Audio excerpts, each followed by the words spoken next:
here and one more ampersand here, and if I run this program, it is asking me for the number. I am giving 24A, B is already having 10 there. Run it. A is minus 12 and B is minus 14. What is that? So it is skipping two values. Okay, if I declare one more value here, let it be C, and I am giving C. There I am going to give percentage. There I am going to give percentage D, so that I wanted to print the value of C also. Surprisingly, we haven't given anything to C. Let us try what will be there in C. So it is asking for the number of A. I am giving 20, B is equal to 14, and C is getting some other strange value. So here I am just changing into ampersand C, and if I run, of course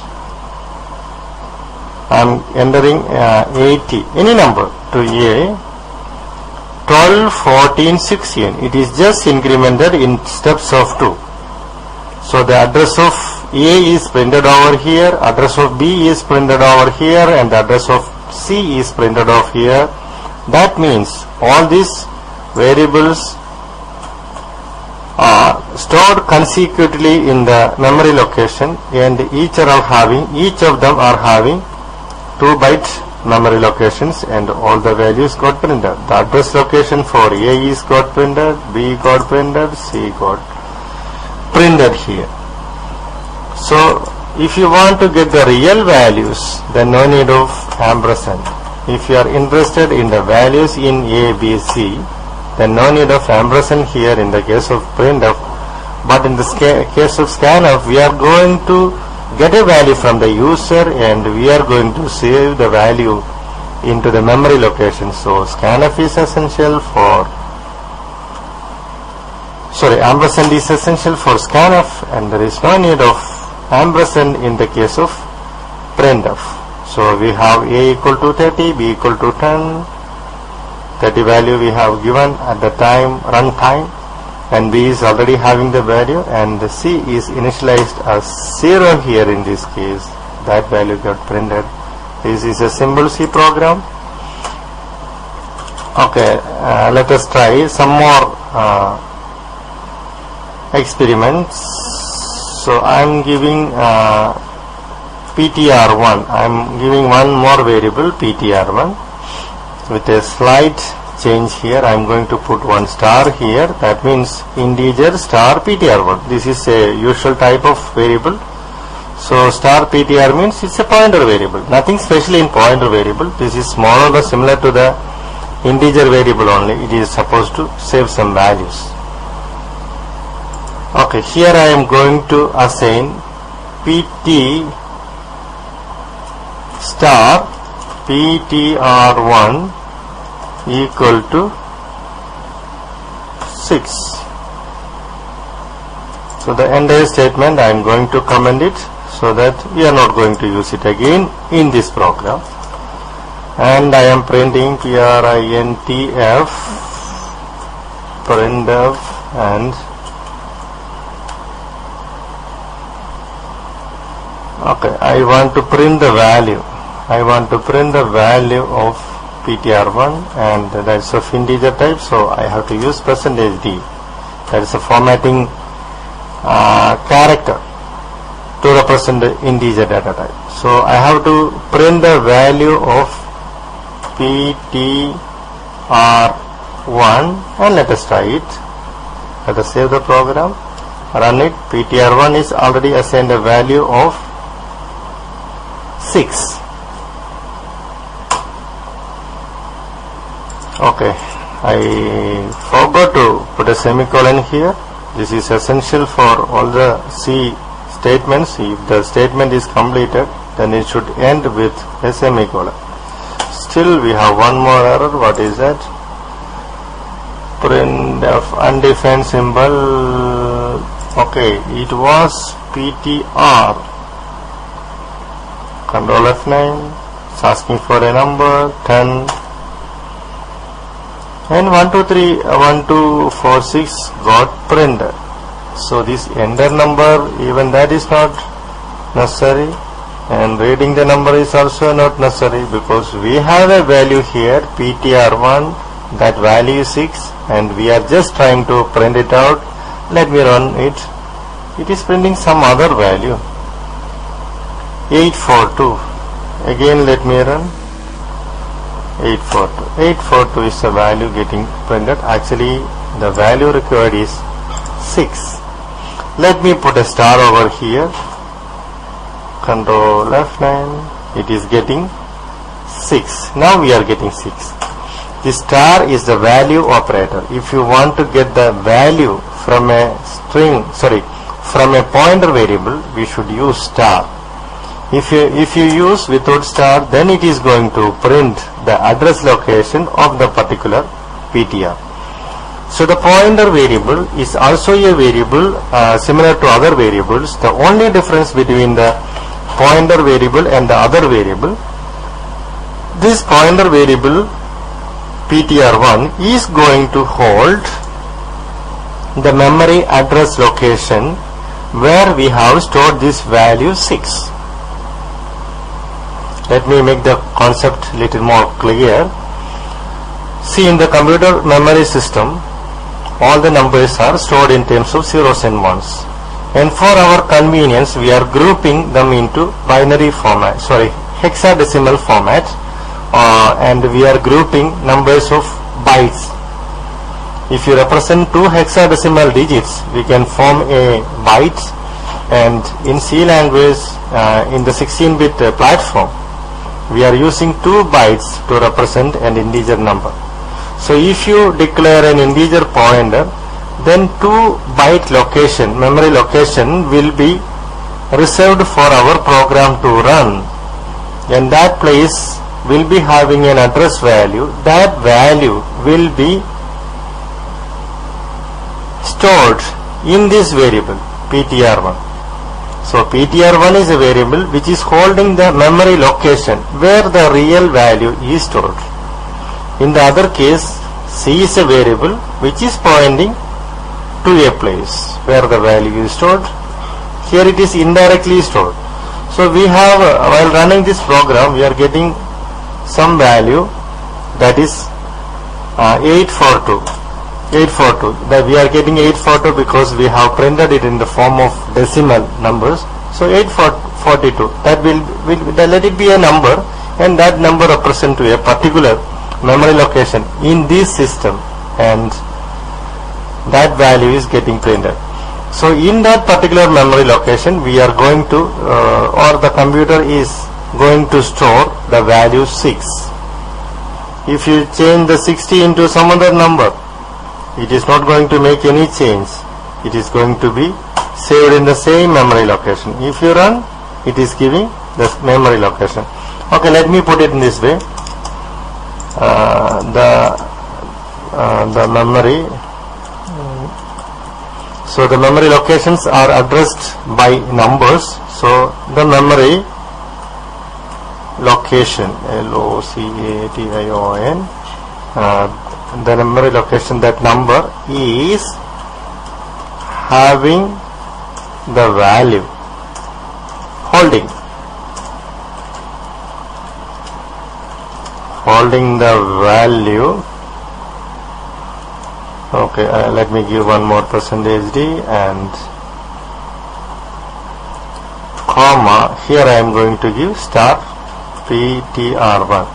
So first PTR1 will be giving the address, and the second one will be giving the value. Okay, if you run and read this statement, what is that Y coming there?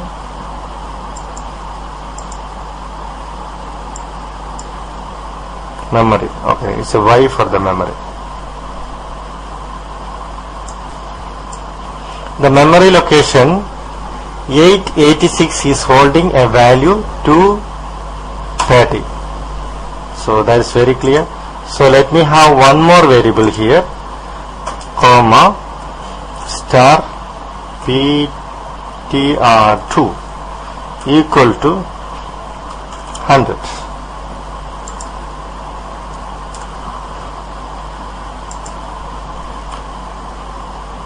One more variable is declared there, and that ptr2 is another pointer variable, and I have assigned some value there, that is 100 for ptr2. So ptr1 is a variable and ptr2 is another variable, and both the variables are assigned two different values. ptr1 is having 230 and ptr2 is having 100, and each of these values will be stored in two different memory locations, and those two memory locations having some memory addresses, and their addresses are really stored in this ptr1 and ptr2. But if you refer with star ptr1 and star ptr2, you will be looking into the value addressed by these pointers. But if you are simply looking into ptr1, then we will be getting the memory location of those variable where it is stored. Let me run it again. Okay, I forgot to put /n somewhere here.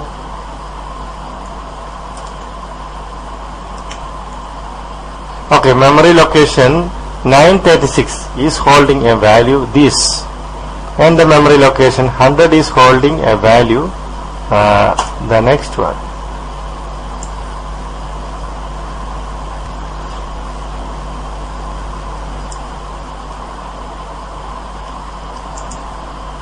So two different memory locations we have here, and each of these memory locations are having different values stored in it.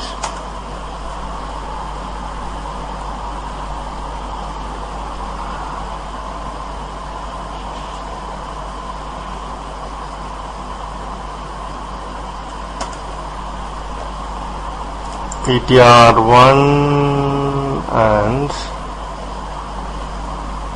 ptr2. These are two variable memory variables, ptr1 and ptr2. Both are of integer size, integer data type, and both are used to hold the memory locations of the place where exactly the system is going to store the location. Okay, this is an introduction about how we can use pointer variables integer pointer variables in the C program. It's a kind of middle level programming feature. It's a middle level programming feature in the C language, where you can directly interact with the memory locations of the system. Hope you have able to follow this code given in this video. Please try this program by yourself. You can change the values, you can play through the code, and you can explore it. If you want any clarification regarding this video, please feel free to contact me. This is my email ID, it_teacher1@yahoo.com. Thank you for watching this video. Have a nice day.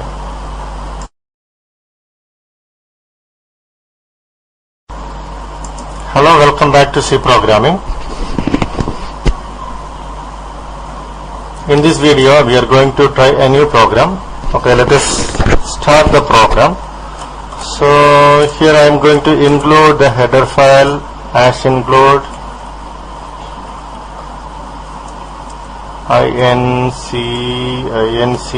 include include stdio.io.h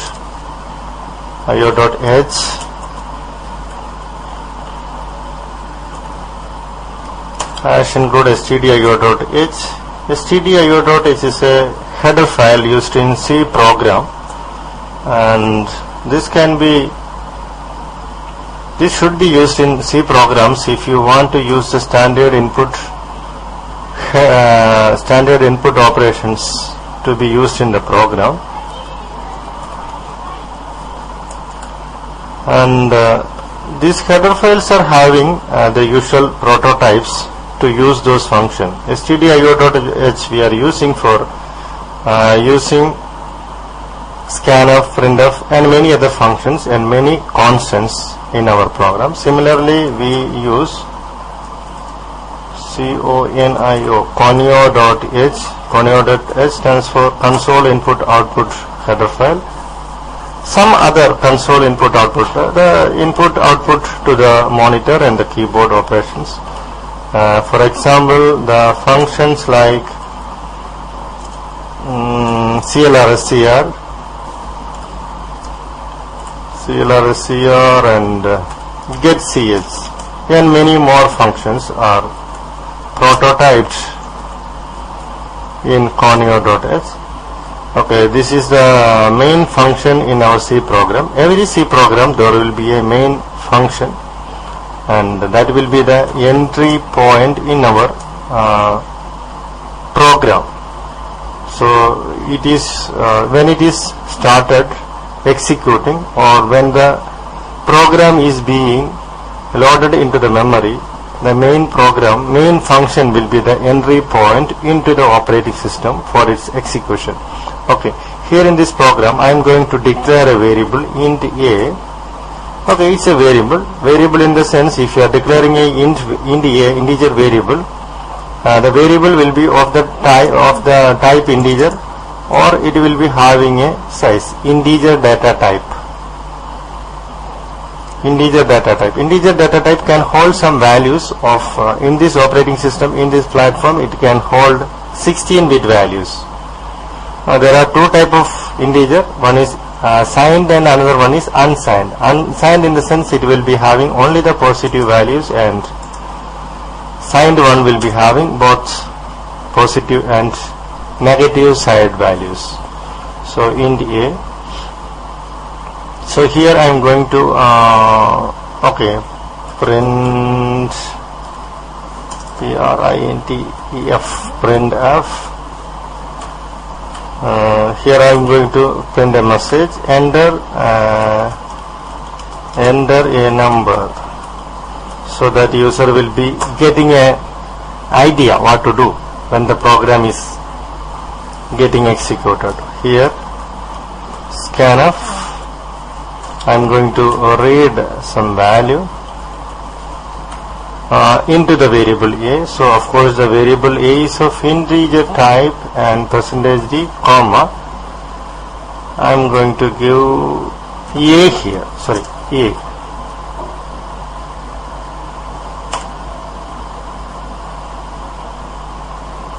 Okay, and I am trying to print it out, printf.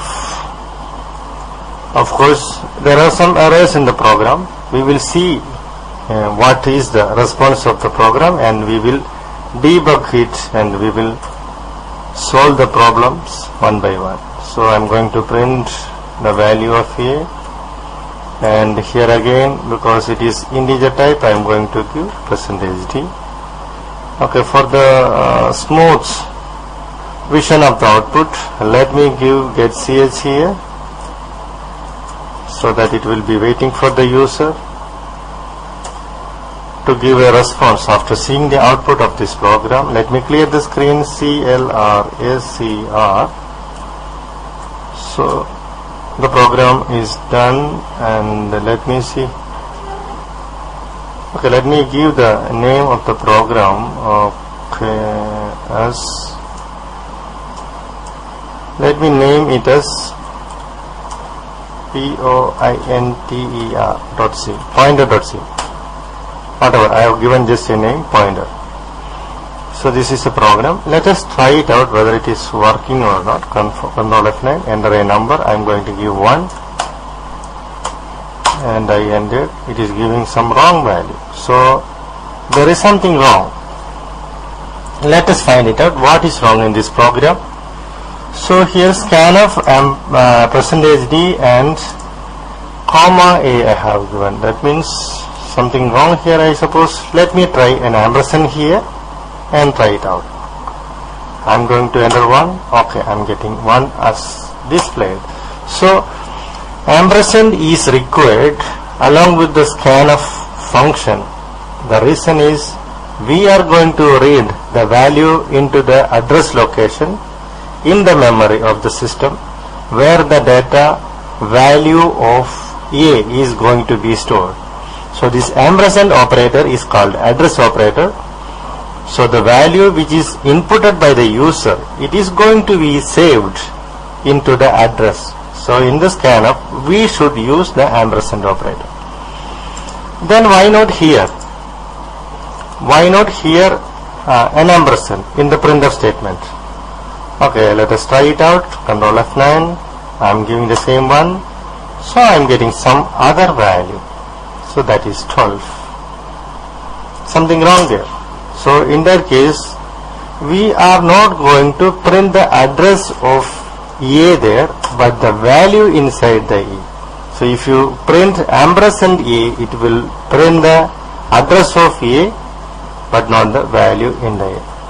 Okay, let us have some more trial here. Okay, I am going to give another variable here, B also, and let me assign a value of B as 10 here. So here percentage D, I am going to print here, then one more percentage D, A comma B. So in this program we want to get both the answers. Enter a number. Here I am going to enter 5 for A, and default value which is given for B is 10. So 5 and 10, both the values got printed. So here I will give A equal to and B equal to, so that it will give a clear picture about the input. Okay, this time I am giving 20 for A and B is already 10. So A is 20 and B is 10. That is what we have given as input and we have assigned for B. Okay, those values got printed. So suppose if I am giving an ampersand here and one more ampersand here, and if I run this program, it is asking me for the number. I am giving 24A, B is already having 10 there. Run it. A is minus 12 and B is minus 14. What is that? So it is skipping two values. Okay, if I declare one more value here, let it be C, and I am giving C. There I am going to give percentage. There I am going to give percentage D, so that I wanted to print the value of C also. Surprisingly, we haven't given anything to C. Let us try what will be there in C. So it is asking for the number of A, I am giving 20, B is equal to 14 and C is getting some other strange value. So here I am just changing into ampersand C, and if I run, of course